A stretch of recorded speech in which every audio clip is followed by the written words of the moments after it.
Hey, di atas langit masih ada langit. Hi everyone, I'm Amelia and let's talk about it. It's been a long time since my last video up.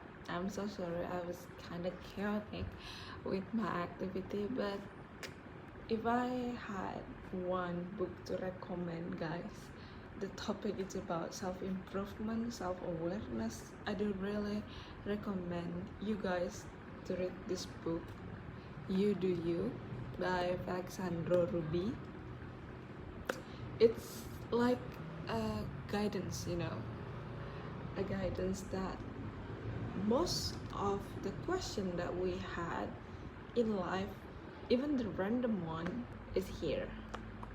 Discovering life through experience, self-awareness. Jadi kalau kalian mau cari buku pemula ya untuk self-improvement, self-awareness, self-development, I do recommend you guys to start with this book.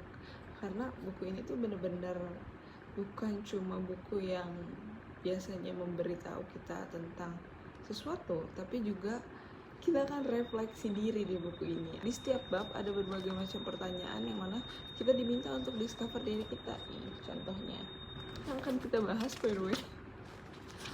How well do you know you?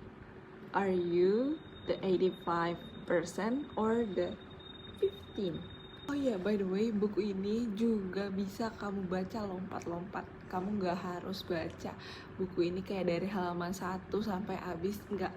Bahkan penulisnya yang menyarankan kamu boleh banget lompat. Jadi kalau buka langsung, misalnya ini masuk bab 3.8, ya nggak apa-apa, ya okay. Kalian bisa buka daftar isi like this. Ini daftar isinya, dan di daftar isinya tuh udah di mention ya beberapa topik, udah dikasih tahu topik-topiknya. Jadi kalian bisa banget langsung pilih aja topik yang lagi relate sama kalian yang mana, dan kalian langsung baca. Tapi jangan lupa dibaca semua ya teman-teman, karena isinya benar-benar daging. Bukan daging, tapi daging. Di buku ini di-mention ada 2 golongan, yaitu golongan 85% dan golongan 15%. Apa sih maksudnya?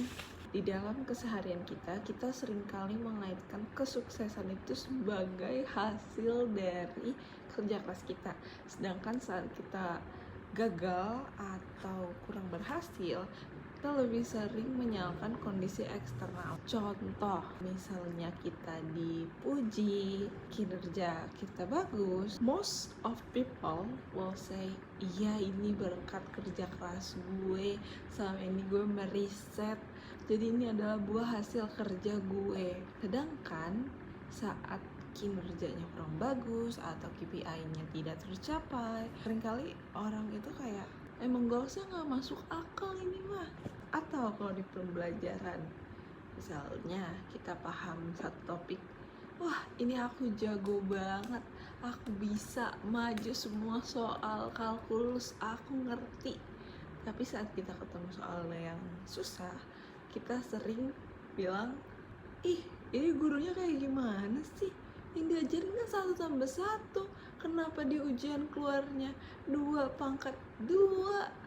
Pernah? I think you guys have found similar case like that. There is a doctor, her name is Dr. Tasha Eurich. Jadi dia itu ngelakuin sebuah penelitian yang mana meneliti tentang seberapa kenal sih orang sama dirinya sendiri. Dan dari hasil penelitiannya dia mendapat 95% responden itu percaya bahwasannya mereka sudah mengenal diri mereka atau punya self-awareness yang baik. Tapi faktanya setelah diteliti lebih lanjut, kamu tahu cuma ada 15% yang benar-benar memiliki self-awareness yang baik, benar-benar memahami dirinya. Balik lagi ke topik awal kita, tadi ada 85 sama 15%. Jadi 15% ini kita anggap adalah orang-orang yang self-awareness-nya baik, sedangkan sisa 85%-nya belum memiliki self-awareness yang baik. Belum ya, bukan enggak, tapi belum. Dan di buku ini juga Alexandro ada quotes, yaitu the least competent people are the most confident in their abilities. Yang mana orang-orang yang terlampau percaya diri atau memiliki percaya diri yang berlebihan terhadap kemampuan mereka ternyata adalah orang-orang yang justru kurang kompeten di bidang tersebut. Terus gimana caranya kita bisa objektif untuk menilai kemampuan kita? Nah, kalau dari buku ini, kita tetap membutuhkan yang namanya circle of trust untuk mengkonfirmasikan hal tersebut. Kita tetap butuh pendapat atau feedback dari orang-orang yang kita percaya atau orang-orang yang memang kompeten di bidang tersebut untuk menilai kemampuan kita. Apakah kemampuan kita sudah sesuai dengan kemampuan yang diharapkan, khususnya oleh mereka yang sudah memang lebih berpengalaman ya. Dan dari feedback itu kita bisa nemuin nih gap kemampuan kita.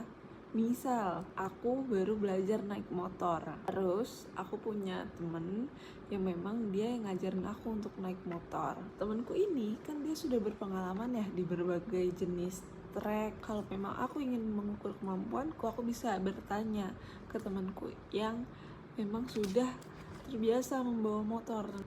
Kemampuanku tuh udah berapa persen sih sebetulnya. Dari feedback itu kita bisa tahu gap kekurangan kita di mana sih. Kita bisa tahu apalagi sih yang perlu kita pelajari supaya kita kompeten di skill ataupun keahlian tersebut. Untuk case orang-orang yang terlampau percaya diri akan kemampuannya, misalnya aku baru bisa berkendara di jalanan yang mulus, tapi aku ngerasa udah akulah si paling jago dalam membawa motor, akulah si Rossi cabang Jakarta Selatan itu.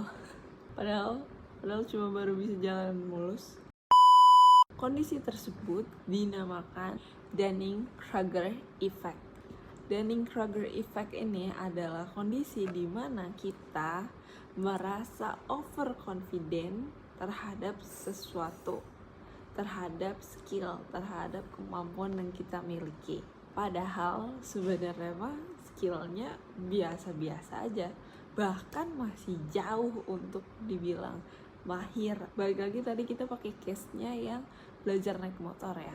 Aku ngerasa udah jago banget, akulah si Rossi itu, siap menaklukkan jalanan. Tapi ternyata skillku tuh sebenarnya belum ada apa-apanya. Aku baru belajar di jalanan mulus, belum tipe-tipe jalanan lain. Dunning-Kruger effect ini terbagi menjadi 6 tahap. Ini aku ada grafiknya. Nah, di grafik pertama kita bisa ngeliat itu ada 100%. Disinilah fase kita mulai belajar. Level confidence kita, ini parameternya yang sumbu Y itu confidence, yang di sumbu X itu adalah tahapan pembelajaran skill atau experience yang sedang kita pelajari. Di pertama itu 100%, itu di peaknya, puncaknya, yang mana kita ngerasa kitalah si paling jago. I know everything about it. You can ask me about it. Literally, I'm the master of these things. Sini kita merasa kita tahu segalanya. Nah, lalu berjalan lagi di fase kedua, yaitu fase realization. Kita mulai sadar nih, oh ada lagi. Nah, di fase kedua ini kalau kita pakai contoh yang naik motor, itu adalah saat aku belajar di jalanan. Tadi case kita pertama di jalanan mulus ya, jalanan mulus. Kedua ini there's more itu kayak, oh ternyata kalau di jalanan berbatu aku tuh nggak bisa sembarangan ngebut ya. Oh ternyata di jalanan berbatu tuh agak tricky ya membawa motor. Oh ternyata di jalanan berbatu aku harus siap tanganku direm, aku harus siap menggerakkan stang, aku harus siap mencari jalanan yang bisa aku lewati dengan ukuran ban motorku ini ya, supaya aku nggak oleng, nggak jatuh, nggak kepleset sama batunya. Makanya di sini ditandai dengan penurunan kepercayaan diri. Fase ketiga itu ada despair, never going to get it. Di tahapan pembelajaran ketiga ini kita tuh semakin dalam lagi belajarnya, semakin gali lagi. tadinya kita udah ngerasa udah tahu segalanya, terus kayak oh masih ada yang lain. Nah terus kita belajar terus kita akhirnya masuk di fase kayak ini seriusan masih banyak kok, nggak habis belajarnya.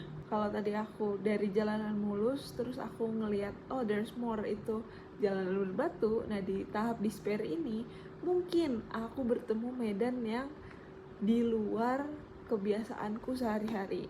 Mungkin aku pergi ke suatu daerah yang mana daerah itu benar-benar gak ada jalanannya, bahkan tanah pure, tanah merah, tanah licin. Atau aku masuk di jalanan mulus tapi dengan tingkat kepadatan yang tinggi. Misal masuk daerah di rush hour yang mana semua orang itu ngebut, padahal aku juga nggak jago-jago banget ngebut gitu, tapi karena orang-orang ngebut dan aku nggak bisa seselaw itu di jalanan yang pace-nya cepet itu, mau nggak mau aku harus mengikuti arus. Tapi sambil aku belajar juga, sambil aku menjaga keamanan diriku juga, jadi kayak di level ini sebenarnya aku tuh beneran bisa berkendara atau enggak sih. Nah itu masuk di level despair, mulai putus asa nih, kayaknya emang gak bisa berkendara deh.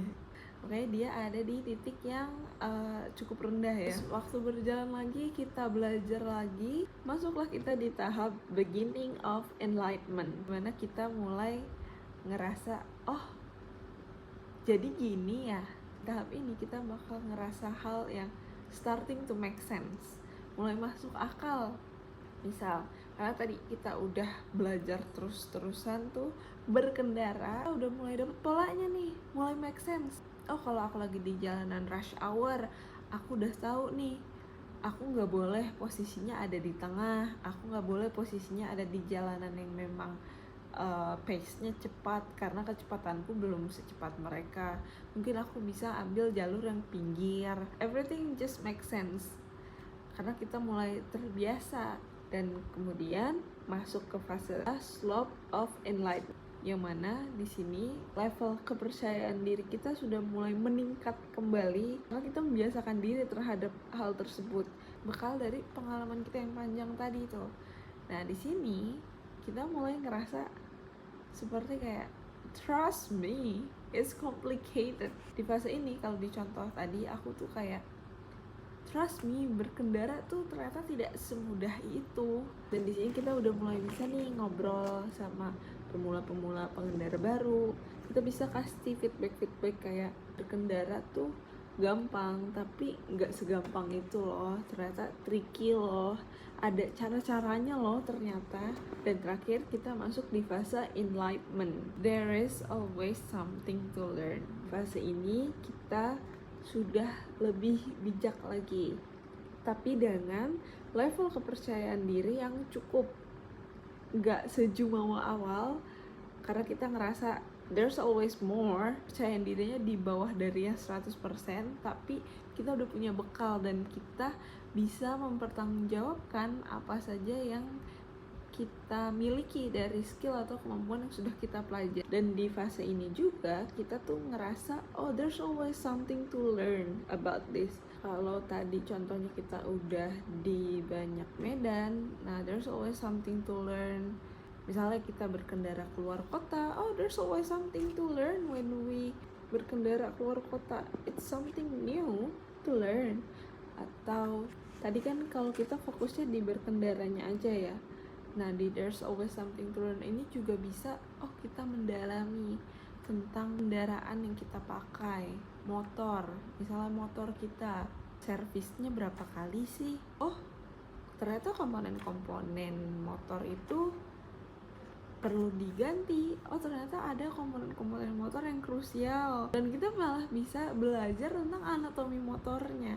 There's always something new to learn. Nah, Dunning-Kruger effect ini juga sebenarnya sebagai salah satu cara sains ya dalam mengingatkan kita bahwasanya kita nggak boleh cepet puas sama sesuatu yang kita pelajari, karena saat kita mempelajari sesuatu kita tuh nggak akan langsung expert, kita tuh nggak akan langsung mastering those topic, dan pemahaman akan suatu skill, suatu kemampuan itu nggak secepat itu. Let's say di atas langit masih ada langit. Jadi Dunning-Kruger effect itu adalah salah satu reminder dari sains bahwasanya di atas langit masih ada langit. Ilmu yang kita pelajarin itu sebenarnya masih bisa digali lebih banyak lagi.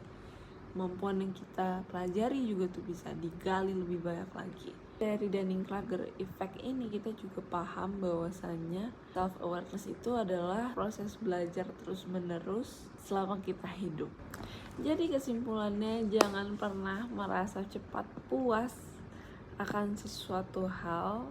Kalau kita ngerasa senang karena kita udah bisa, itu wajar, itu nggak apa-apa banget, boleh banget. Aku pun juga seneng banget pas belajar, pas awal berkendara tuh bisa bawa motor keliling rumah, itu aku seneng banget. Tapi jangan sampai rasa senang itu berubah menjadi takabur, berubah menjadi akulah si paling jago, akulah si paling bisa. Jangan. Kalau bisa rasa senang itu dibarengi dengan keyakinan bahwasannya masih banyak yang perlu kita pelajari, masih banyak track yang perlu kita lalui untuk bisa mastering. As usual, this video also a reminder for me because kita akan selalu belajar dalam hidup kita, baik hal baru maupun mendalami hal yang sudah kita ketahui. And I hope this video also have benefit for you guys. Thank you so much. Almost 1 a.m. in the morning, quite a yapper. Well, I think that's all for today. See you next time. Bye.